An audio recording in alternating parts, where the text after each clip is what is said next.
And I ask you this, how much time have you spent in God's Word this week? Versus the amount of time you've watched news about the coronavirus.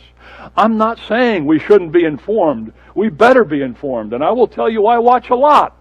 Probably a little too much. All right, maybe a lot too much. So I have to practice what I preach. But when is enough? Enough. We've got to be informed. But when we're not receiving any more new information and we're just hearing the same things, we must be informed. But let's not dwell. Let's not immerse our minds and our hearts and our thoughts on all of that to the exclusion of what God has to say about things. We must dwell on God's Word, meditating on it, even memorizing a few key verses on trust. I would encourage you to take some of the verses, write them on cards, put them in conspicuous places.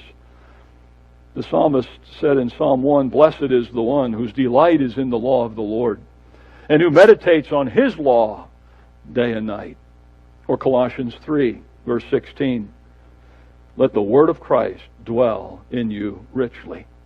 Or Isaiah 26:2, "You keep him in perfect peace, whose mind is stayed, focused, set upon you."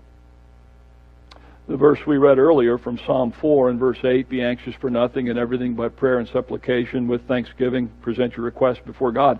You know the very following verse for that, after "the peace of God, which passes all understanding, will guard your hearts." The very next verse tells us that it's important for us as to where we're going to set our hearts and our minds. So Paul writes, "So whatever is true, whatever is honorable, whatever is just, whatever is pure, whatever is lovely, commendable, anything of excellence, anything worthy of praise, think on these things." Dwell on these things. Yes, be informed. Yes, listen and follow the instructions and take the precautions.